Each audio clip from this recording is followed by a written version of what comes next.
I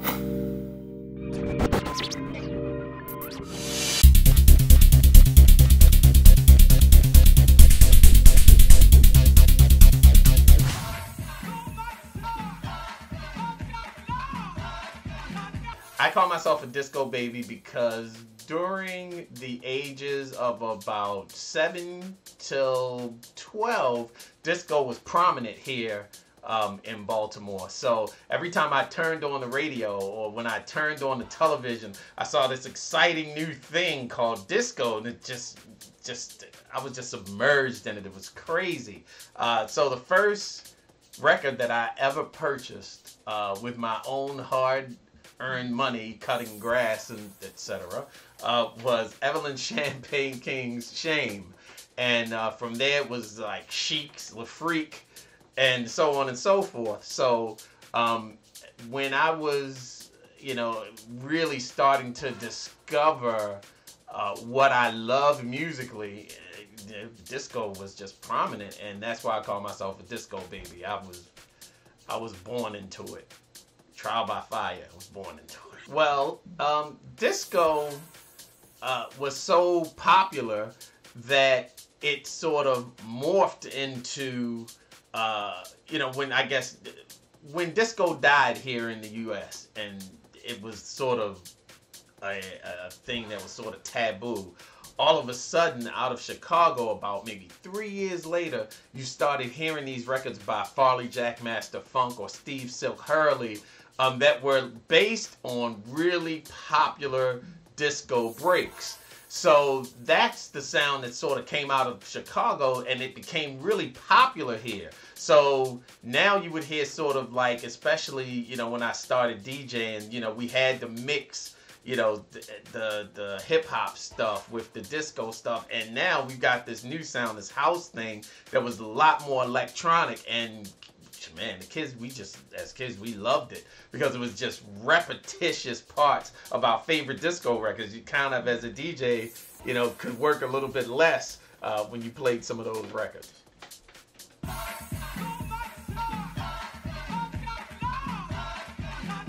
They can immerse themselves in music, but I think it's completely different. Back then, if I loved a record, I would have to either pick up the phone and call a radio station and ask them to play it, or I would have to go to the record store and buy it. So it was a little bit different because some of the tracks that I loved so much, I couldn't even find. Like, I would hear it maybe once or twice on the radio, and if the guy decided to announce what the record was, then I could go to the record store and possibly buy it. But it sort of all depended on how much I really wanted to buy a particular record, and that doesn't happen anymore. Now, with technology, if you hear a record and you love a record, you can actually Shazam something. You hear a piece of something, or you hear a song on a commercial, you can Shazam it, and now all of a sudden you can find this record and you can listen to this record to your heart's content as much as you want to. So for me back then, to immerse myself into the sound of a recording was completely different, as having to go and purchase it, and we looked at the covers and the artistry, figured out who wrote the records, who did everything on the records. Now I think a lot of that is sort of non-existent. So you can, I think, immerse yourself into it, but it's not the same as it was when I was coming along. By far, it's completely different.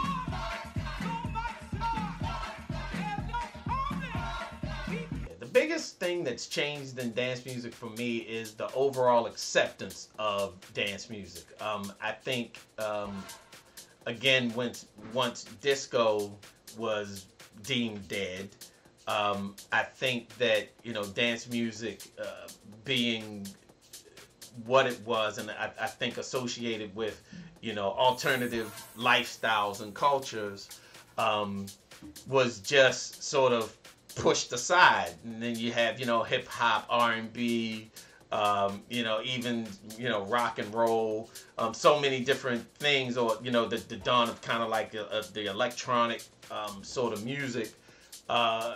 It just was sort of pushed aside. Now, especially now, I think dance music is sort of a unifier. It unifies different cultures, different races, different ethnicities. That it's really good to see. I don't think any other music genre has the ability to bring together so many different people. Dance music has definitely done that, and I think over the years I've seen it bring more and more and more people together, you know, which is why it's very interesting. You know, if you go to a rock and roll concert, you may not get as many people at a rock and roll concert as you would get at a house music concert. I mean, these things across the world are huge. They're big. So it's really good to see that as far as house music is concerned.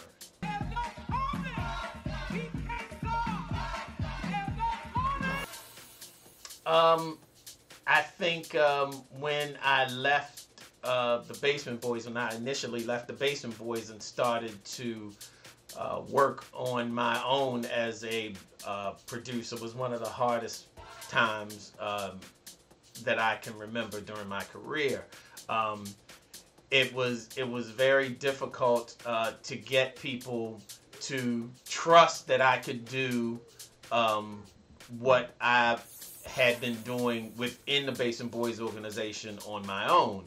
And it took a good year to build that trust with a lot of people, but at the very end of the day, once I got rolling and started you know, working on my own in a new situation, it didn't take long before we were able to come up with records like Gabrielle and The Way You Love Me, etc. So you know, sort of like the bedrock tracks that, you know, solidified that, okay, yeah, you can do this, and you can really have a career with this. So that was hard, but you know, once I got past it, it was really good.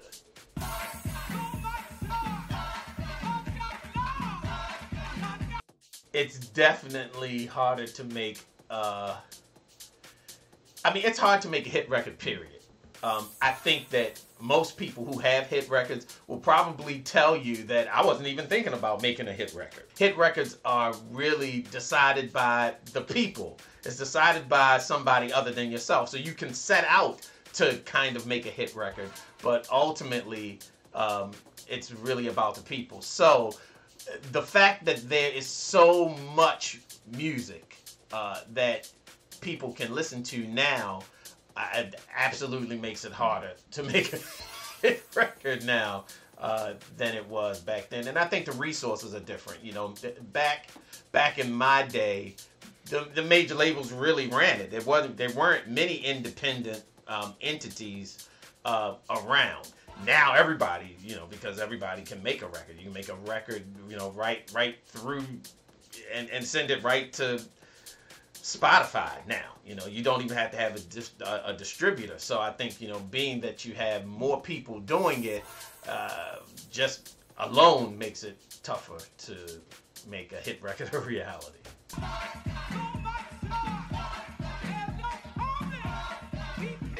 So back in 1984, when I was in a hip hop group called the New Marks, my DJ partner, the other DJ in the group, and myself, we had just purchased two. I purchased two, he purchased two, but we had 4 brand new Technics 1200 turntables sitting up on the stage as we were DJing through the night. Now there were other acts that were on, but we came on and we were supposed to be the opening act for LL Cool J. So LL Cool J is in the building. Everybody's exciting. The room is packed. It's an old skating ring called Rhythm Skate, and it was packed. It was just standing room. Nobody could move. So LL Cool J starts coming down the steps, and all of a sudden, from the stage, we see, okay, there's a fight going on over there, and I guess that prompted a fight that's going on that side. And then next thing you know, some guys pull out guns, and we hear gunfire in this skating ring, and it just sent the crowd into hysterics. It was nuts. LL Cool J makes a turnaround. He goes back upstairs, and the crowd is starting to come towards the stage, and my boy and I were like standing there like, we have to protect our Technique 1200s at all costs. So we're taking screwdrivers and stuff and pushing people out of the way so that they wouldn't mess up our brand new DJ toys. Needless to say, it was sort of a really crazy night.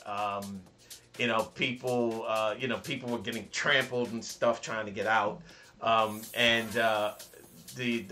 The thing was, we actually were able to save our DJ equipment, and we're carrying our equipment out, and we get stopped by the police, and the police is like, freeze, put your hands up and stuff. And we're like, okay, well, we can't really put our hands up. We have all of this equipment and records and 1200s and stuff. So they eventually sort of sit us down, and we tell them that, well, man, look, all we are is DJs. We just want to take our stuff to our car and go home. They confirmed it and sort of let us go. But needless to say, that was one heck of a 4-hour journey just to go and DJ and play some records. It was crazy, but yeah, that was probably my wildest night.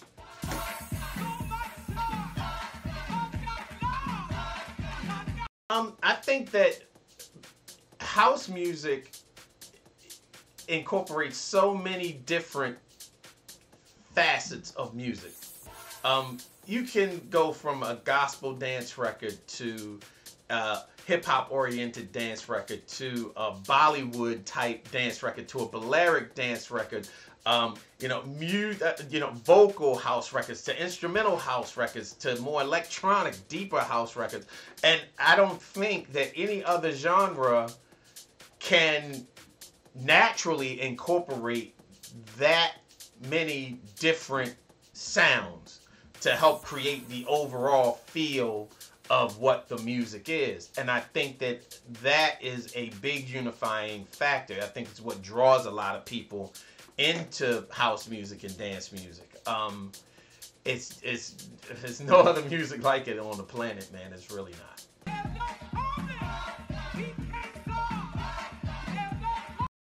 I would have to say follow your heart. If you follow your heart, it'll lead you in the right direction. A lot of people think that the music business is something that it's not, especially from a classic perspective. In the 90s, record companies were throwing, they just threw money at artists to get them to commit to and create music of all sorts. That's definitely not the case now. And if music is something that you want to do, something that you love to do, if you love to do it, you should do it. And at that point, your label will become fruitful over time. But it's just one of those things where if you think that the music industry is a place where you can get rich quick, I would say it's not for you. Don't even think about doing it.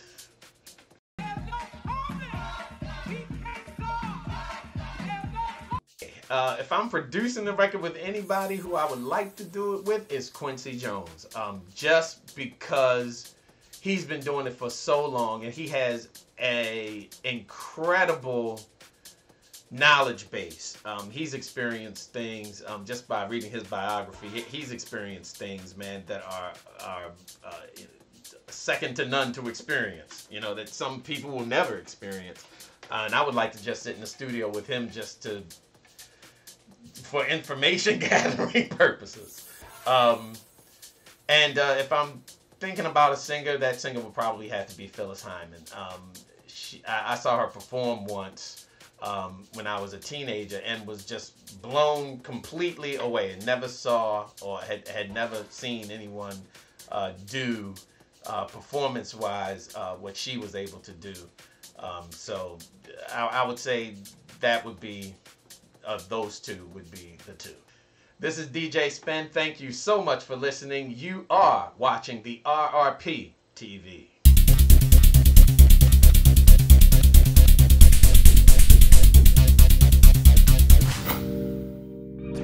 Croatia.